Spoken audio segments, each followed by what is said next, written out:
yang terhormat kepada Ibu Kepala Sekolah SD 1 dan SD 4 yang kebetulan pada saat hari ini berhalangan hadir. Kemudian yang terhormat kepada Bapak Dewan Guru SD 1 dan SD 4 yang kami hormati. Puji syukur kehadirat Allah Subhanahu wa Ta'ala yang telah melimpahkan rahmat serta hidayahnya kepada kita semua, sehingga pada kesempatan siang hari ini kita semua masih diberikan kesehatan jasmani maupun rohani. Salam beserta salam tak lupa pula kita senantiasa kita sanjung agungkan keharibaan kita Nabi besar Muhammad Sallallahu Alaihi Wasallam yang insya Allah kita nantikan syafaatnya di yaumul qiyamah. Amin amin ya rabbal alamin. Baik, di sini saya Resti Anissa Putri izin membacakan susunan acara. Yang pertama ada pembukaan, yang kedua presentasi dari calon guru penggerak, acara yang ketiga yaitu tanya jawab, dan yang terakhir penutup. Untuk mengefektifkan waktu, marilah kita buka acara ini dengan membaca basmalah. Bismillahirrahmanirrahim. Acara selanjutnya yaitu presentasi dari calon guru penggerak. Yang pertama akan disampaikan oleh Bapak Bambang Harimno. Kepada beliau kami persilakan.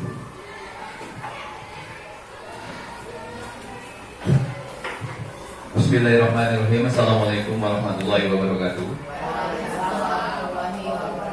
Ya, pertama-tama marilah kita panjatkan puji syukur kehadiran Allah Subhanahu wa Ta'ala, karena berkat rahmat dan hidayahnya juga kita bisa masih diberi kesehatan untuk dapat berkumpul di ruangan ini dalam acara sosialisasi pemahaman dan pengalaman budaya positif di sekolah.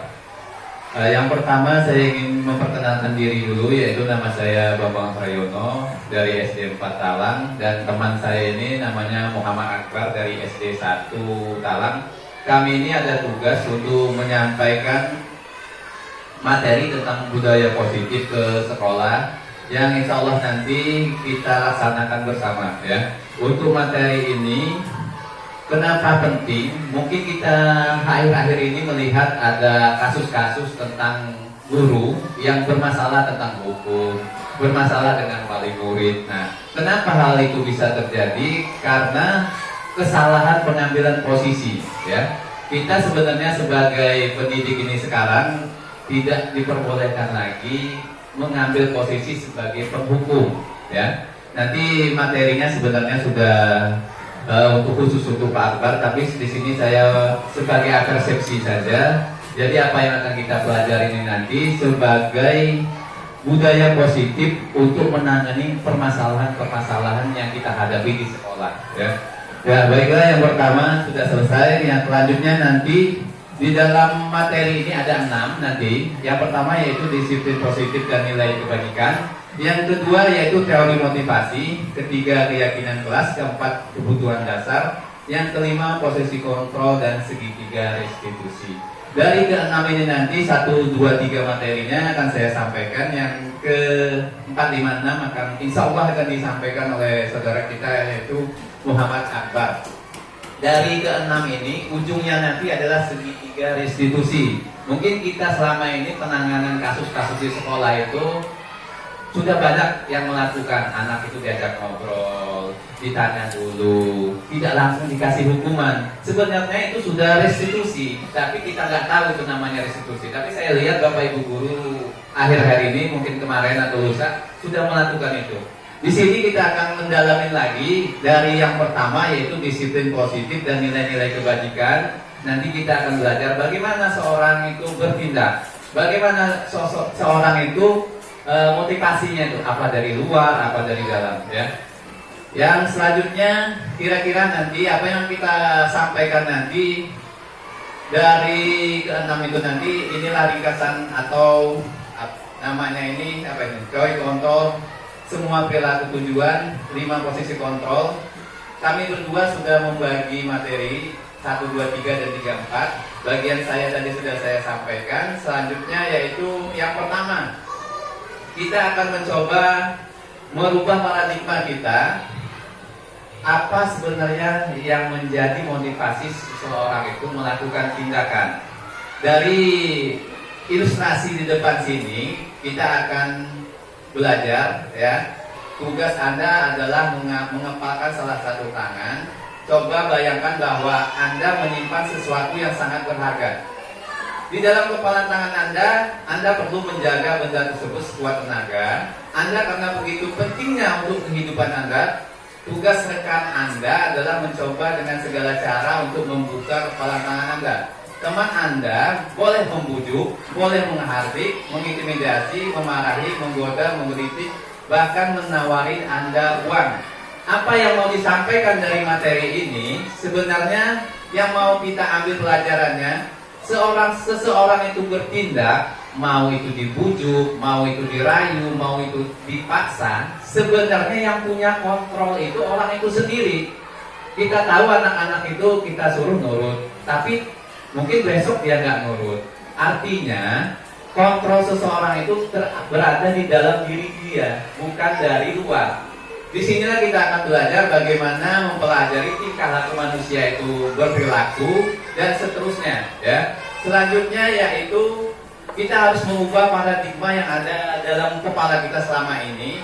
Mungkin Bapak Ibu guru selama ini bisa mengasumsikan bahwa ilustrasi guru mengontrol murid. Kita gurunya, murid itu ikut kita. Tapi sebenarnya murid itu dia punya kontrol sendiri atas perilaku yang mereka lakukan. Ya. Jadi ini sebenarnya adalah ilusi menurut dari teorinya William Glasser ini. Yang kedua yaitu ilusi bahwa semua penguatan positif, efektif dan bermanfaat. Ya, bahwa dalam jangka waktu tertentu mungkin murid tersebut akan menyadari dan mencoba untuk menolak bujukan kita. Ya, artinya apa yang kita pikirkan itu tidak seperti apa yang terjadi. Yang ketiga, ilusi bahwa kritik dan membuat orang merasa bersalah dapat menguatkan karakter. Tetapi ternyata kalau kita membuat orang itu merasa bersalah itu tidak baik untuk anak tersebut ya. Menggunakan kritik dan rasa bersalah untuk mengontrol murid menuju pada identitas gagal ya. Jadi ujung-ujungnya nanti kalau kita selalu menyelesaikan masalah murid itu dengan cara melakukan edukasi bahwa dia itu seolah-olah dia itu merasa bersalah dan harus tanggung jawab. Ternyata hal tersebut kurang baik untuk kemajuan psikologi anak tersebut. Selanjutnya itu adalah ilusi bahwa orang dewasa memiliki hak untuk memaksa. Di sini juga kita harus menyadari bahwa walaupun kita ini sebagai gurunya, tetapi kita tidak boleh sebenarnya merasa bahwa kita itu punya hak untuk memaksa anak tersebut untuk melakukan sesuatu. Teori ini adalah paradigma lama yang harus kita kedepannya harus kita rubah. Apa yang harus kita rubah? Nanti kita lanjut ke selanjutnya yaitu tentang arti merdeka. Merdeka itu artinya tidak hanya terlepas dari perintah, tetapi juga cakap untuk memerintah diri sendiri. Jadi selama anak itu masih tergantung dengan kita, harus disuruh, harus dibujuk, harus dirayu. Artinya motivasi anak itu melakukan sesuatu masih dari luar. Dan itu efeknya tidak lama. Kalau nanti dia naik kelas, dia akan berubah. Pindah gurunya lagi, dia akan berubah. Ya, jadi yang kita usahakan ke depan itu, kita mengusahakan motivasi anak melakukan sesuatu, motivasi anak melakukan restitusi untuk memperbaiki kesalahan itu, kita harus dorong dari dalam diri anak itu sendiri. Jangan ada tekanan, jangan ada istilahnya diiming-imingin penghargaan atau sebagainya. Yang selanjutnya yaitu untuk melaksanakan ini kita perlu menanamkan nilai-nilai yang selama ini sudah banyak kita dengar, yaitu dengan profil pelajar Pancasila. Jadi sebelum kita melakukan restitusi kepada anak, kita harus menanamkan dulu nilai-nilai yang selama ini telah kita dengar, yang selama ini kita angan-angankan untuk bangsa Indonesia, yaitu profil pelajar Pancasila. Yang di dalamnya walaupun dia profil pelajar Pancasila, kita tahu sila itu ada 5, tetapi untuk profil Pancasila ini ada 6 ya. Ini yang sering kali kita Pancasila ada 5, ternyata kalau untuk profil pelajar Pancasila ini ada 6. Yang pertama yaitu beriman bertakwa kepada Tuhan Yang Maha Esa. Yang kedua kebinekaan global. Seterusnya yaitu mandiri, bernalar kritis, kreatif, bergotong royong. Inilah adalah nilai-nilai dasar yang semua orang pasti setuju dengan nilai ini, ya. Bernalar fitis, berketuhanan yang Maha Esa, bergotong royong. Ini dulu yang harus kita tanamkan dengan anak itu supaya dia mempunyai kontrol dari dalam, motivasi intrinsik dari dalam, bukan hanya dari tekanan dari luar atau ingin mendapatkan penghargaan. Selanjutnya yaitu 3 motivasi manusia melakukan tindakan, ya. Di sini kita akan belajar sebenarnya apa sih yang memotivasi seseorang itu melakukan tindakan. Bisa itu dari luar dan bisa juga dari dalam. Yang kita usahakan yaitu yang dari internal dalam diri kita sendiri. Sebagai contoh motivasi dari eksternal, yaitu ini adalah tingkat terendah dari motivasi perilaku manusia. Biasanya yang akan memotivasi perilaku untuk menghindari hukuman karena takut dengan atasan, takut dengan gurunya. Selama tindakan orang, murid, ataupun siapapun, kalau masih mengandalkan hukuman ini, dia tidak akan lama. Karena motivasinya itu dari luar. Yang kedua yaitu mengharapkan imbalan. Ada orang itu melakukan sesuatu itu mengharapkan imbalan. Satu tingkat, dan motivasi ini satu tingkat di atas motivasi pertama. Di sini orang berperilaku untuk mendapatkan imbalan atau penghargaan dari orang lain. Yang harus kita usahakan yaitu mereka melakukan sesuatu karena nilai-nilai yang mereka yakini dan hargai, dan mereka melakukan karena mereka ingin menjadi orang yang melakukan nilai-nilai mereka yang mereka yakini tersebut.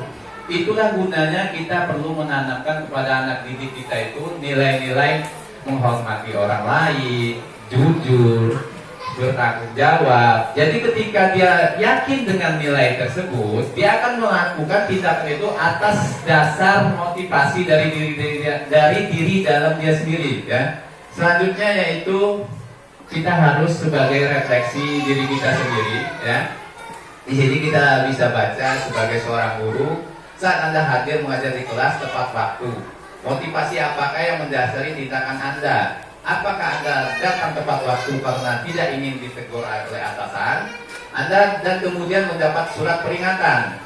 Kalau kita selama ini hadir tepat waktu, motivasinya yang pertama ini sangat rendah, ya. Suatu saat bisa berubah. Yang kedua, atau Anda ingin mendapatkan pujian dari atasan Anda dan mendapat penghargaan sebagai karyawan atau guru yang berprestasi. Ini juga sebenarnya motivasinya kurang bagus, ya. Karena nanti kalau dia nggak dapat penghargaan, atasannya tidak masuk, dia akan datangnya agak terlambat, tidak tepat waktu. Di sinilah kita perlu menyosialisasikan budaya positif bahwa kita tepat waktu itu karena keinginan kita untuk menghargai diri kita sendiri. Selanjutnya yaitu kita akan mengenal dengan tiga hal. Yang pertama, selama ini kita sudah tahu tentang hukuman, konsekuensi, restitusi. Selama ini yang kita lakukan mungkin baru nyampe hukuman dan konsekuensi. Yang kita harus lakukan ke depannya ini yaitu melakukan restitusi. Apa perbedaan dari ketiga hal ini? Yang pertama itu kalau kita hukuman itu tidak terencana. Misalnya anak terlambat, kita suruh berdiri di depan kelas. Anak tidak tahu dari rumah dia akan mendapatkan hukuman tersebut. Itu namanya hukuman, ya. Kalau konsekuensi, kita sepakati dulu dengan anak. Seandainya dia terlambat, apa yang harus dilakukan, ya? Sebelum pembelajaran dimulai atau awal-awal pembelajaran kita harus membuat dulu kesepakatan kelas. Kalau yang terlambat seperti apa, yang tidak mengerjakan PR seperti apa, baru konsekuensinya nanti bisa kita laksanakan. Itu namanya konsekuensi. Murid dan guru sudah ada kesepakatan. Kalau dia melanggar, ini yang akan dilaksanakan oleh murid. Berbeda dengan hukuman. Kalau hukuman anak nggak pakai topi, anak nggak pakai dasi, ujung-ujungnya dijemur di lapangan. Ya, sebenarnya seperti ini sudah lazim, tetapi ke depannya ini kita harus pelan-pelan dirubah. Yang selanjutnya itu restitusi. Restitusi ini adalah proses menciptakan kondisi bagi murid untuk memperbaiki kesalahan, proses kolaborasi yang mengajarkan murid untuk mencari solusinya sendiri. Selanjutnya kita akan mengenal lagi hukuman dan penghargaan. Kenapa hukuman ini sekarang ini sudah tidak diperbolehkan lagi? nanti akan berakibat buruk kepada anak itu sendiri, yaitu dia akan mendapat identitas gagal, dia akan dendam sama gurunya, dia akan merasa dirinya itu tidak berguna. Disinilah kita sebagai pendidik nanti perlu perlahan-lahan untuk menerapkan identitas sukses, yaitu melalui bisa dengan konsekuensi dan bisa juga dengan restitusi. Bagaimana perbedaan-perbedaan di sini bisa kita amati. Yang pertama yaitu sesuatu yang menyakitkan harus terjadi. Jadi ketika anak itu melakukan kesalahan, dia harus mendapatkan hukuman. Tapi kalau restitusi merupakan pilihan, anak itu bisa kita ajak ngobrol. Kira-kira dia bisa nggak nanti memperbaiki kesalahannya sendiri. Selanjutnya itu tidak nyaman untuk murid. Yang namanya hukuman, jangankan murid, kita juga kalau ditegur atasan segala macam pasti tidak nyaman.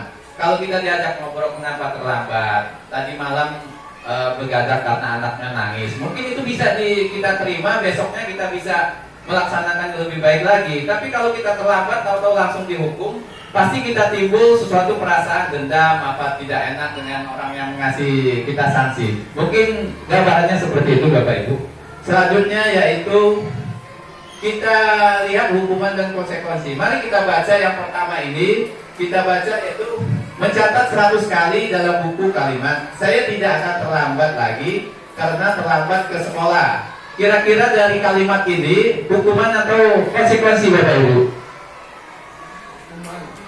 Hukuman.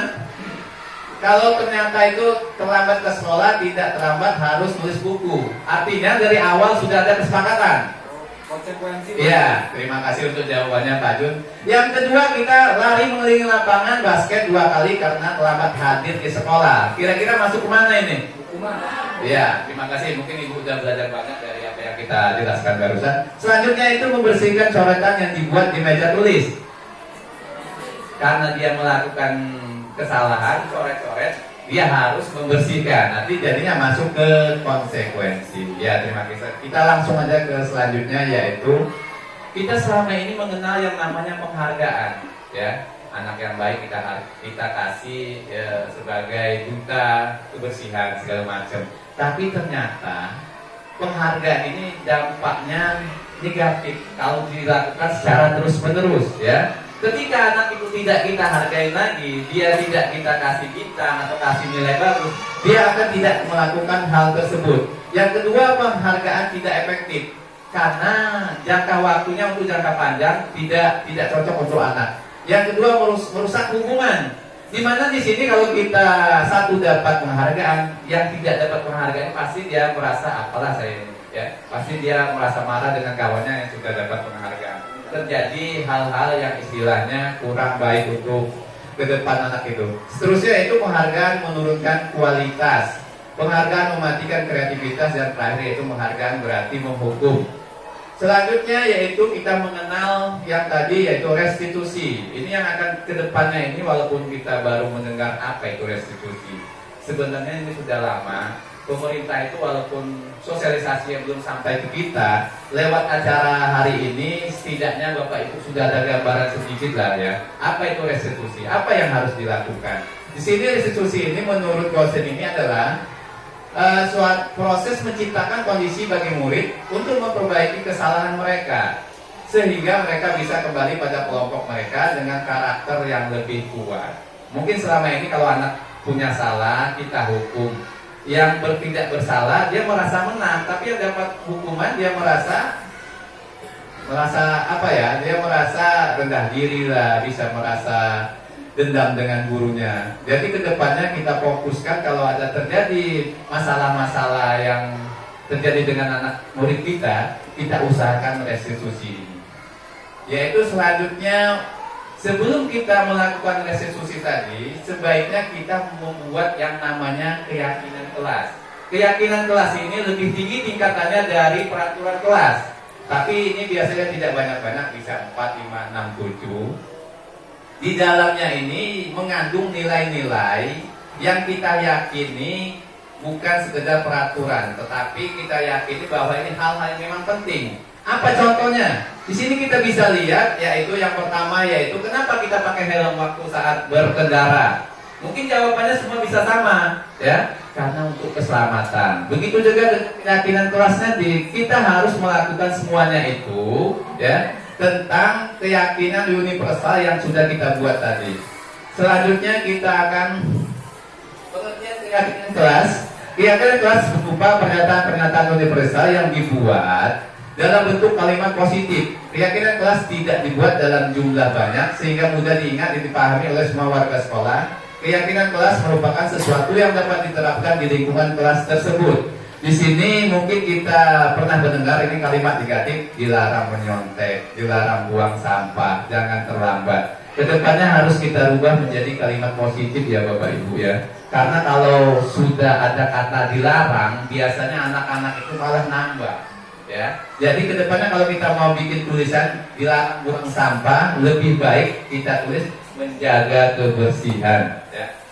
Selanjutnya yaitu ini contoh-contoh seandainya nanti Bapak Ibu guru mau melakukan membuat keyakinan kelas masing-masing. Untuk kelas 1 saya siapkan contohnya 1, 2, 3, 4. Untuk kelas 5 ada juga 1, 2, 3, 4. Dan untuk ini kelas 7 ini untuk SMP. Nanti bisa dimodifikasi sendiri oleh Bapak Ibu. Sebenarnya apa yang mau dimasukkan di kelas itu? Seandainya di kelas itu banyak terjadi pembulian, tinggal ditambahin lagi di sini. Anak didik diharapkan saling menghormati satu sama lain. Tinggal ditambahin aja, ya. Yang selanjutnya ini keyakinan kelas. Contoh keyakinan kelas 5. Bisa dicontoh langsung atau dikembangkan sendiri atau nyari-nyari di tempat lain bisa. Yang penting Bapak Ibu tahu apa itu keyakinan kelas, bagaimana membuatnya ya. Yang pertama itu bertanggung jawab mengerjakan tugas piket. Jadi nanti ini dibuat, kita sepakati dengan anak didik kita tanda tangani ya. Ya. Yang seharusnya yaitu bersikap sopan dan menghormati, saling menolong, hidup rukun dengan teman ya. Ya, mungkin sampai di sini pemaparan materi dari saya. Saya harapkan Bapak Ibu mulai sekarang sudah sedikit mengerti tentang itu restitusi. Apa yang haruskan pertama-tama yaitu Bapak Ibu diharapkan luangkan waktu dengan anak muridnya, apa 1 jam, apa nggak usah 1 hari lah ya. Yang penting kita itu tanya, anak-anak kita akan membuat keyakinan kelas. Kira-kira apa yang akan kita sepakati? Tanya jawab dengan muridnya. Sambil kita lihat juga keadaan dari kelas kita itu yang kira-kira perlu dibuat keyakinannya apa. Apa sering terjadi kehilangan, makanya kita harus memasukkan sikap jujur ya. Mungkin itu yang bisa saya sampaikan. Materi selanjutnya akan disampaikan oleh Bapak Akbar. Saya kembalikan kepada MC.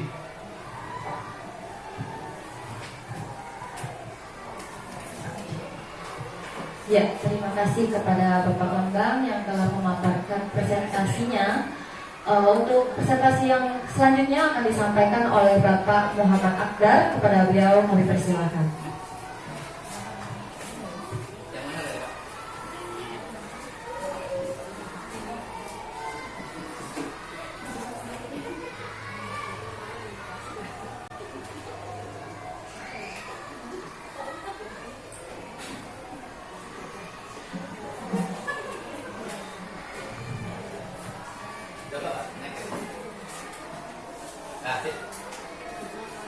Bismillahirrahmanirrahim. Assalamualaikum warahmatullahi wabarakatuh. Habibun yang saya hormati Pak Bambang selaku calon guru penggerak dari SD Negeri 4 Talang, dan wabil khusus yang saya hormati membersamai kita bersama pada siang hari ini tentunya Bapak Ibu guru hebat yang berasal dari gabungan 2 sekolah SD 1 dan SD 4. Alhamdulillah kita bisa berkumpul di sini, bisa hadir di sini dan bersama-sama untuk dapat berkolaborasi dalam rangka seperti yang sudah disampaikan oleh Pak Bambang tadi. Ini adalah tugas daripada calon guru penggerak modul 1.4 yang mana pencernaan saya materi ini sangat penting Kenapa? Karena di materi 1.4 sudah kami pelajari sesama guru penggerak, lalu kami lokakaryakan pula dalam suatu pertemuan luring. Namun harus ada tindak lanjutnya lagi dalam bentuk diseminasi atau penguatan seperti ini. Jadi ini materi sungguh penting karena memang dalam sehari-hari kita implementasikan ke peserta didik kita.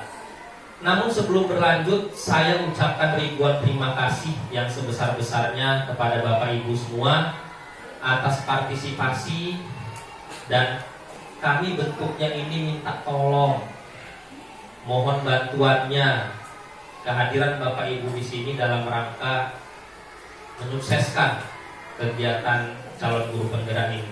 Kemudian ini tanggal 25, 2 hari lagi tepatnya adalah penutupan pendaftaran calon guru penggerak di angkatan 11. Oleh karena itu kami sifatnya menghimbau, mungkin Bapak Ibu semua yang ingin mendaftar, monggo 2 kali 24 jam ini masih ada waktu. Jika kesulitan untuk ngetik esai, pakai Google Voice, tinggal bicara, nanti ketik sendiri di layar laptopnya. Yang penting ayo sama-sama mencoba. Bukan berarti ikut guru penggerak visi kita hanya satu, mau jadi kepala sekolah, mau jadi pengawas, bukan. Tapi kita ingin dapat ilmu, kita ingin dapat wawasan baru, dapat teman baru, bahkan mungkin nantinya berjumpa dengan teman lama. Karena nanti kita akan berkolaborasi dengan semua sekolah, mulai dari ujung Panjang hingga perbatasan Raja Basa. Nah itu, mulai dari TK, SD, SMP, dan SMA. Oleh karena itu, waktu 2 hari ini bisa digunakan, dan sifatnya nanti kita sama-sama sharing. Mungkin yang dari SD 4 bisa sama-sama dengan Pak Bambang, SD 1 dengan saya. Dan mungkin kalau yang ada kendala, Pak saya punya anak kecil, saya punya anak bayi, dicoba dulu Bu. Karena nanti kita sama-sama saling bantu di TGP itu, insya Allah bisa lulus semua. Apalagi yang masih gadis. Nah di sini saya melihat ada Ibu Yayu, Ibu Neti ini, yang masih segar bugar, ada Ibu Erika ini, yang mungkin bisa untuk daftar dan mudah-mudahan bisa menjadi calon guru penggerak di angkatan selanjutnya. Materi yang akan saya sampaikan tidak banyak dan kita santai saja Bapak Ibu semua. Kebutuhan dasar ini sebenarnya bukan hanya peserta didik, kita juga butuh ini. Apa itu kebutuhan dasar manusia? Kebutuhan dasar manusia adalah segala sesuatu yang kita lakukan untuk mendapatkan apa yang kita inginkan. Seluruh tindakan yang kita lakukan memiliki tujuan tertentu, dan semua usaha terbaik yang kita lakukan adalah dalam rangka agar kebutuhan dasar kita terpenuhi dengan baik. Apa saja sih kebutuhan dasar itu? Ada 5 kebutuhan dasar. Yang pertama, bertahan hidup. Ya, ini jelas kita akan melakukan segala macam cara agar kita bisa bertahan hidup. Kebutuhan sandang, pangan, papan, kita harus makan setiap hari, sehari 3 kali. Kita harus tinggal di rumah yang layak untuk kita bisa bertahan hidup. Jadi yang saya sampaikan ini adalah penjabaran lebih lanjut dari apa yang disampaikan Pak Bambang. Tadi beliau luar biasa menyampaikannya, saya lihat sangat sistematis dan sangat menarik materinya. Saya hanya pengembangan lebih lanjutnya saja. Yang kedua, kasih sayang dan rasa diterima. Nah ini yang penting. Makanya hidup ini, kita yang sudah dewasa ini menikah, karena salah satu kebutuhan dasar kita adalah kita butuh kasih sayang. Iya enggak? Pengen dibelai Pak? Langsung pulang aja nih Pak. Istri sudah nunggu di rumah. Ini penting ini. Maka muncullah 5 huruf itu. CINTA, itu dia. Tapi buat yang masih gadis, kalau misalkan sebelumnya putus cinta, harus move on lagi. Jangan sudah putus cinta lalu udah nggak mau cari yang lain, menutup hatinya, jangan. Ingat, ada pepatah Jawa kuno mengatakan nana koromi ya oki. Nah, transitnya di bawah ini ada running text-nya. Nah itu dia. Nah itu pepatah Jepang kuno, katanya jatuh 7 kali, bangkit 8 kali. Jadi kalau sudah ditinggal menikah sama pasangannya, bangkit lagi, cari lagi. Nah, soalnya ada yang begitu Bu, cuma nggak mau saya sebut aja, nggak enak. Mudah-mudahan bisa untuk motivasi semangat, karena ini adalah salah satu kebutuhan dasar kita. Yang ketiga adalah penguasaan. Nah itu dia. Jadi kita ini pengen menguasai sesuatu. Ya contohnya ibu-ibu di rumah. Udah Pak, kalau masalah dapur ya lo nggak usah ikut campur Pak. Itu udah wilayah kuasa gua itu. Lo pokoknya kasih duit aja. Gua butuhnya bawang, kayak tadi Bu Dewi cerita. Pokoknya suaminya nggak boleh ikut campur, dia hanya nyinggung aja, beras habis, urusan dapur urusan dia. Itu pula yang laki-laki. Kenapa sih orang berebut ada 3 calon presiden? Ya karena ini kebutuhan dasar, pengen berkuasa. Nah makanya ada istilah harta tahta wanita itu kan tahta, wah, jadi dia pengen berkuasa. Lalu yang keempat, yang ketiga terus gak selesai kita. Yang keempat adalah kebebasan. Ya kita pengen hidup ini tidak ada tekanan. Kita pengen hidup ini merasakan mau A bisa, mau B bisa, mau C bisa, selagi pada jalur yang benar, bukan pada jalur yang salah. Jadi kita butuh kebebasan. Ya kita ngerasain lah kalau misalkan hidup di bawah tekanan gimana rasanya. Makanya kita doakan saudara-saudara kita yang ada di Palestina sekarang, yang hidupnya dalam tekanan daripada Zionis Israel, mudah-mudahan Allah segera musnahkan itu Zionis Israel itu, dan bangsa Palestina diberikan kebebasan. Yang terakhir adalah kesenangan. Nah ini dia kenapa kok hari libur saya lihat statusnya Bu Eka sama anaknya lagi jalan-jalan ke mall, ke playland. Nah itu butuh kesenangan. Itu salah satu kebutuhan dasar manusia. Lalu Bu Yayu saya lihat lagi di kebun karet, lagi wisata. Karena lagi panen karet, itu wisatanya. Sambil pakai topi koboi gitu kan. Kemudian Bu Dewi saya lihat ada di kolam renang Lampung Walk sama anak-anaknya.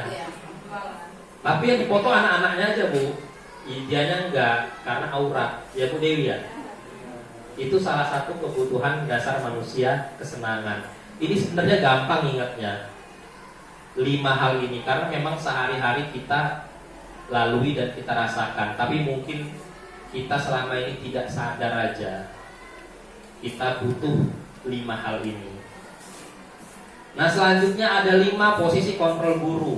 Nah mohon maaf saya di sini biar supaya angin dari kipasnya itu sampai ke Bapak Ibu semua. 5 posisi kontrol guru. Yang pertama sebagai penghukum, yang kedua pembuat rasa bersalah, yang ketiga sebagai teman, yang keempat sebagai pemantau, yang kelima sebagai manajer. Lanjut. Inilah contoh penerapan 5 posisi kontrol guru. Kalau sebagai penghukum, ada murid yang berbuat salah, kita berikan hukuman, lari mengelilingi lapangan 7 kali. Walaupun tadi sudah disampaikan oleh Pak Bambang, sekarang sudah tidak efektif untuk bertindak sebagai penghukum. Ya ini bisa kita lakukan dengan cara, nak, kamu keliling nak, tubuhmu sehat. Jadi kita ambil nilai positifnya daripada suatu hukuman itu. Jadi anak ini yang tadinya gua disuruh keliling ini gara-gara nggak bawa topi upacara, tapi dia jadi semangat karena untuk sehat jiwa raganya itu. Kemudian bertindak sebagai posisi kontrol pembuat rasa bersalah. Berapa kali ibu bapak harus memberitahu kamu selalu mengecewakan ibu bapak. Jadi ketika anak ini tidak mengerjakan PR, kita ucapkan begitu ke anak, dia jadi ngerasa aduh saya udah ngecewain bu guru di sekolah karena saya nggak ngerjain PR.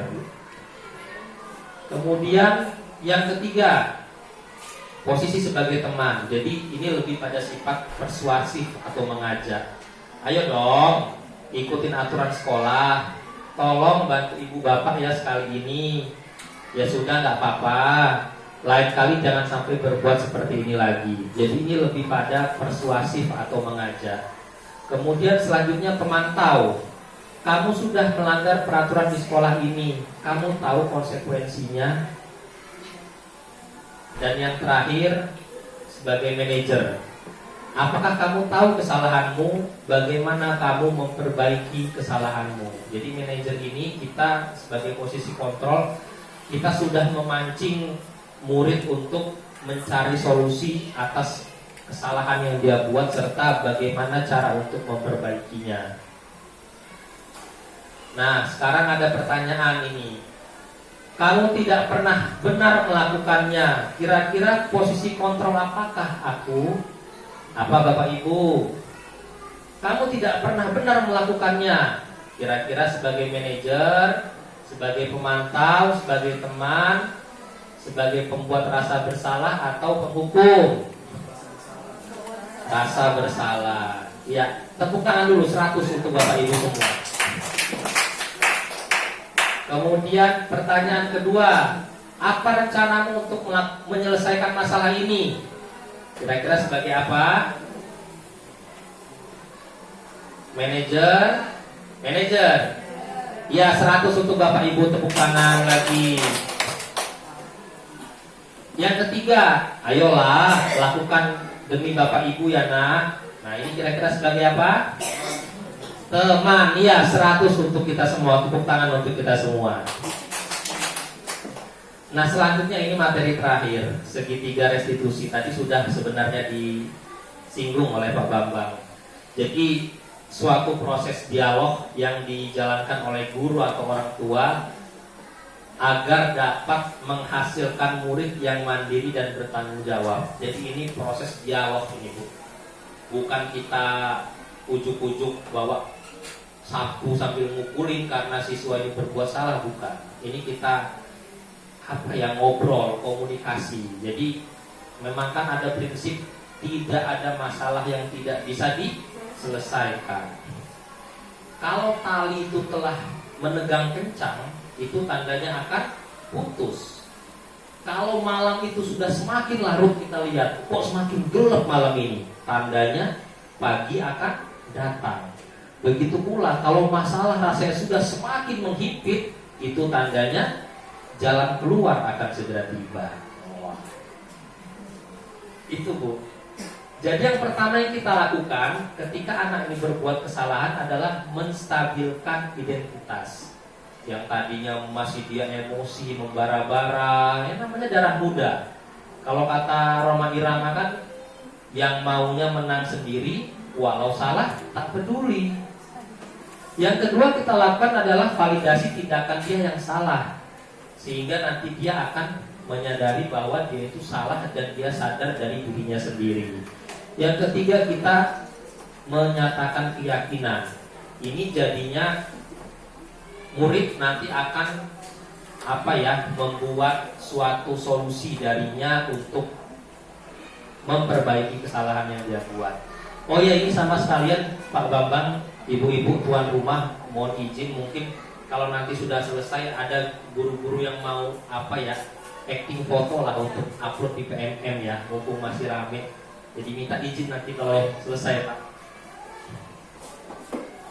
Nah ini menstabilkan identitas berdasarkan prinsip membuat kesalahan adalah bagian dari proses pembelajaran, berperan menggeser identitas murid dari identitas gagal ke identitas sukses. Jangan mengkritik murid yang sedang mengalami identitas gagal. Kita bisa ajukan pertanyaan. Membuat kesalahan sesuatu yang wajar. Manusia tidak ada yang sempurna. Kita bisa memperbaiki masalah ini. Saya tidak menanyakan kesalahannya, tetapi fokus memperbaiki masalah ini. Apakah saat ini kamu tengah menjadi orang yang baik untuk dirimu sendiri? Ini yang langkah yang kedua, validasi tindakan yang salah.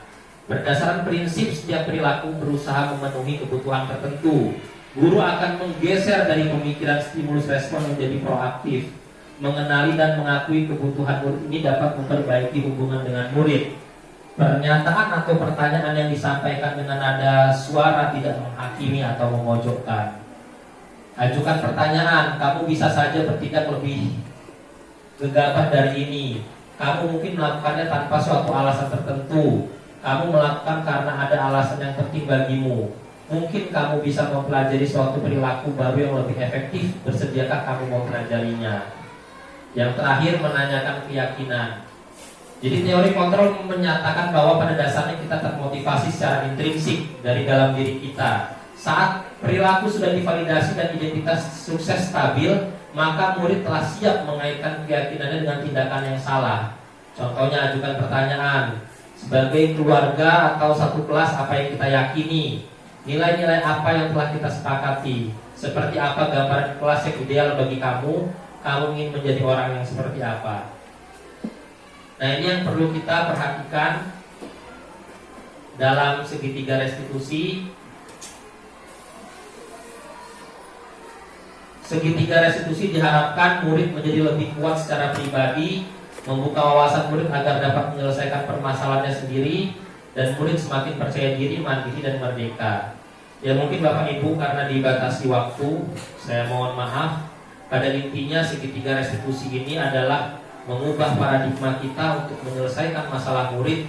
Yang tadinya murid berbuat kesalahan, kita langsung ambil sapu, langsung pukul, langsung suruh dia keliling lapangan. Ini berbeda. Jadi kita ibaratnya lebih pada dari hati ke hati, bahwa kita tekankan bahwa yang tadinya itu kalimat negatif menjadi kalimat positif. Jadi sehingga murid itu akan sadar dari dirinya sendiri dan itu menjadi pengalaman berharga sehingga dia tidak mengulanginya lagi.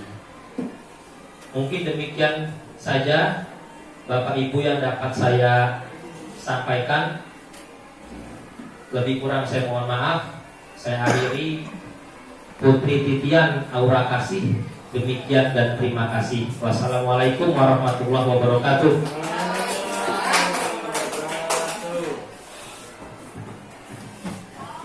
Baiklah Bapak Ibu sekalian, di sini kita akan membuka sesi tanya jawab untuk kepada Bapak Ibu guru, dipersilakan.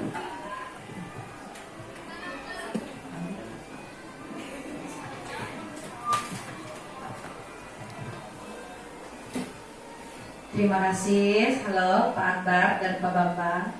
Saya Ibu Eka dari SD 1 Talang. Pertanyaan saya adalah manakah yang akan lebih melekat di hati para murid di antara memberi penghargaan berupa hadiah atau bintang nilai yang besar, atau memasuki dunia mereka, memahami karakteristik mereka, latar belakang mereka, dan lain sebagainya. Nah, di antara dua itu manakah yang lebih akan berkesinambungan sampai waktu yang akan lama? Terima kasih.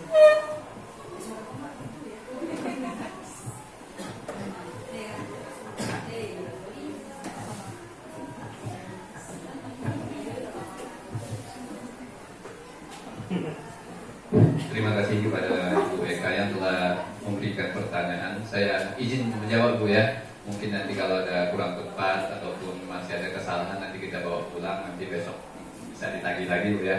Tadi pertanyaannya, manakah yang lebih tepat, kita masuk ke dunia anak itu atau kita mengasih penghargaan? Tetapi yang sudah saya sampaikan bahwa penghargaan itu tidak berbeda jauh dengan hukuman Bu. Jadi kalau anak itu kita hargai, yang tidak dihargai itu posisinya dia itu nanti dia nggak suka dengan itu. Jadi sama aja penghargaan dengan hukum itu tidak jauh berbeda. Jadi kedepannya itu penghargaan itu kalau bisa dikurangi. Jadi kita yang lebih tepat itu kita masuk ke dunia anak itu dan apa kebutuhannya kita butuhin. Mungkin seperti itu jawaban dari saya. Nah, kalau masih ada kurang-kurang nanti kita bisa apa lagi. Terima kasih Bu ya.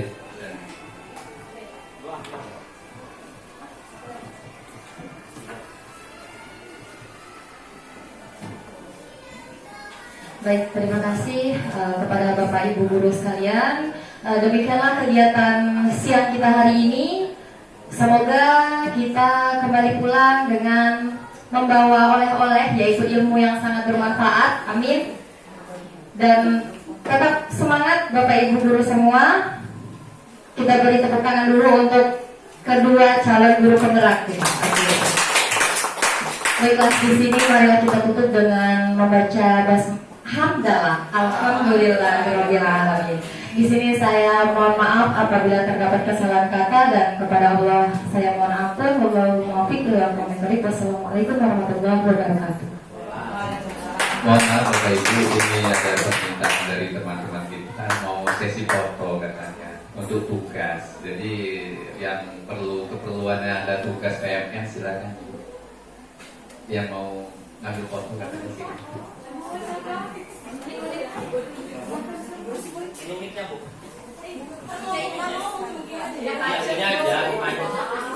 Aman Mas. Tapi ada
dari mana sih? Dari yang lurus ya, yang lurus. Ya sini ya, sebanyak dua kali. 1, 2, 3, lagi ya, sabar. 1.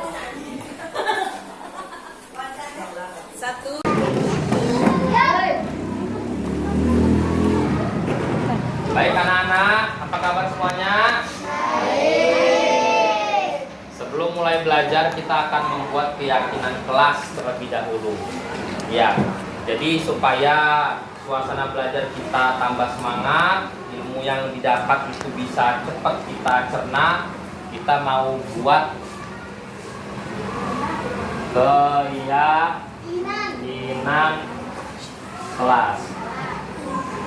Keyakinan kelas ini beda sama peraturan kelas ya. Kalau peraturan kelas emang sudah ada pakemnya dan harus ditaati peraturannya. Oke, kita bikin keyakinan kelas. Ada usulan apa yang pertama? Disiplin waktu.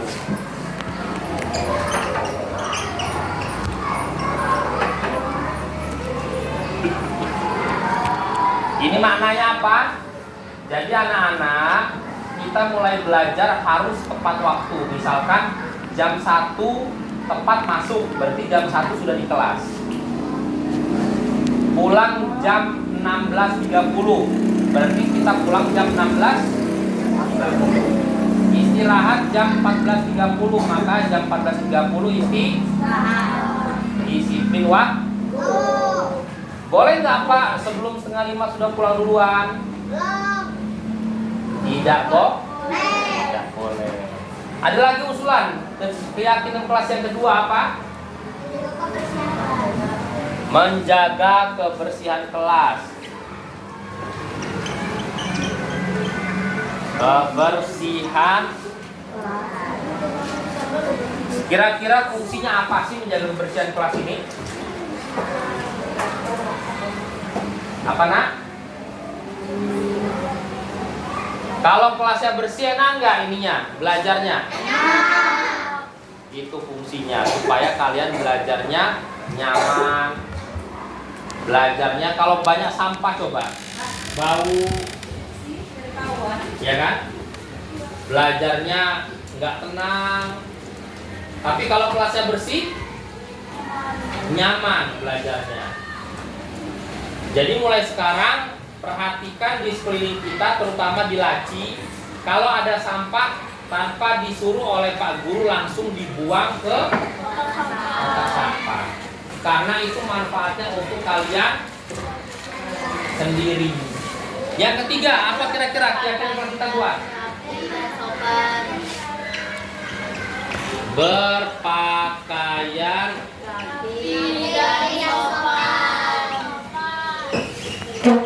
apa fungsinya? Berpakaian rapi dan sopan apa fungsinya? Supaya kalian itu nyaman belajarnya. Nyaman nggak ngelihat kalau kawannya tiba-tiba ini pakaian pramuka, tapi temannya ada yang pakaiannya kaos oblong. Nanti pandangan masyarakat akan beda. Itu anak itu sekolah di mana sih? SD 1 Talang, Pak. Kok pakaiannya kayak anak mau ke pasar katanya. Makanya berpakaiannya harus rapi sama sopan. Sopan contohnya apa? Apa contohnya? Ya, baju ini ada kancingnya, dikancingin. Jangan, saya pakai pramuka ini Pak, tapi dilepas semua kancingnya. Di dalamnya dia ada singletnya, kasur kayak preman di pasar. Itu tidak rapi dan tidak sopan. Keyakinan kelas yang ketiga, apa lagi yang mau kita buat? Ada usulan?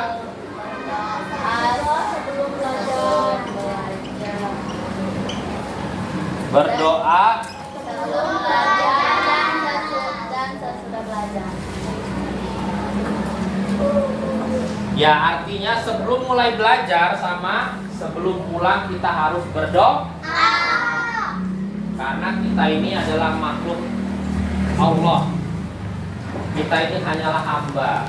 Kita tidak punya daya dan upaya apalagi puasa. Kita meminta kepada Allah supaya kita diberikan kesehatan, otak kita supaya encer menerima pelajaran. Makanya kita harus berdoa supaya kita pulang sekolah bisa sampai rumah dengan selamat. Kita harus berdoa. Itulah fungsinya berdoa sebelum belajar dan sebelum pulang. Lalu apa lagi yang mau kita buat keyakinan kelas? Ya, tadi usulan dari ini Sonia Azizah, bekerja sama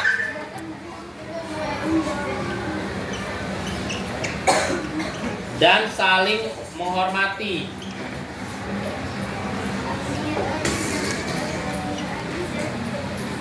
Ini penting. Kalau sesama kalian satu kelas tidak bisa bekerja sama, tidak bisa saling menghormati, yang terjadi apa?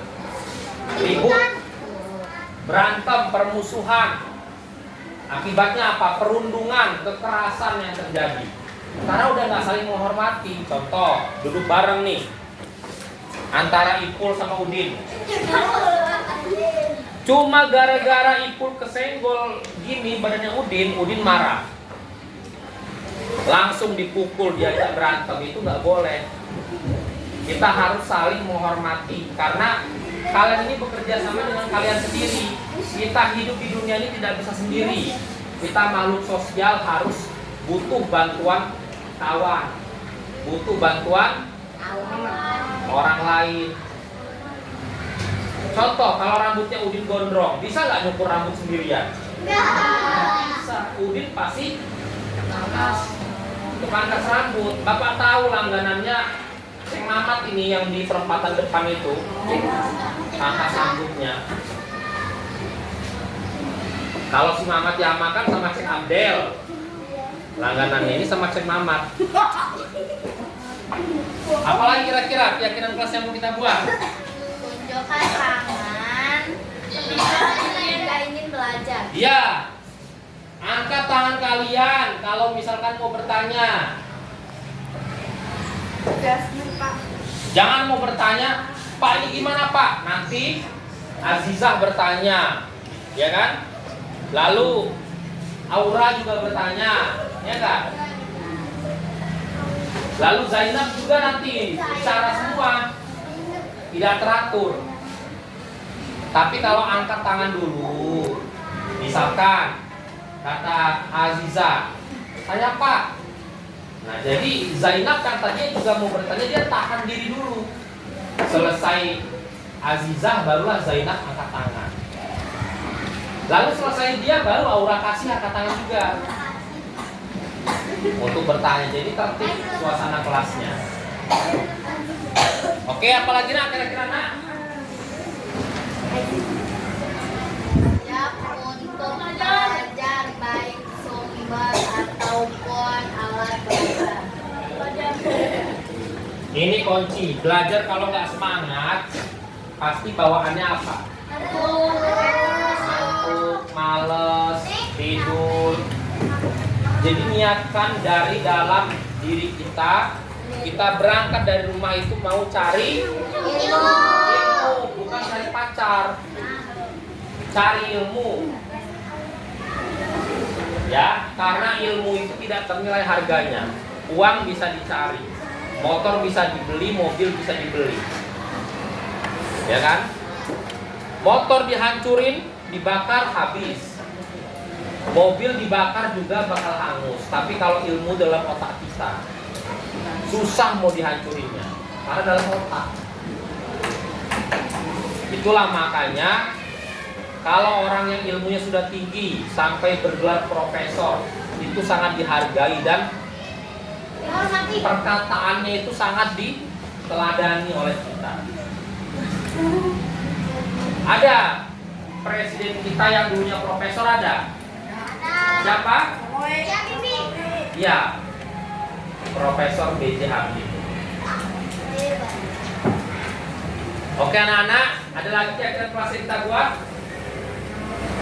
Cukup? Oke, jadi sudah cukup ya. Jadi sebelum kita lanjut untuk pelajaran-pelajaran dan pertemuan selanjutnya, harus diingat, dicatat keyakinan kelas kita, sehingga kalau mau belajar ingat, oh saya harus angkat tangan dulu kalau mau bertanya. Oh saya harus semangat. Oh saya harus berdoa dulu. Oh saya harus pakaian yang rapi dulu. Oke?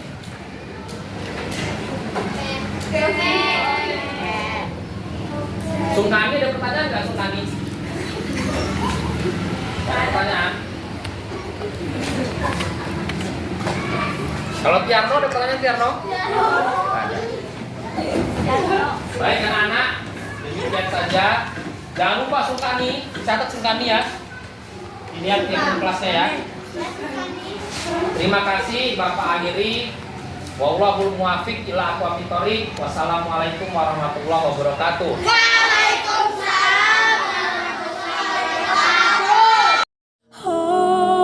Menangislah, kan kau juga manusia. Mana ada yang bisa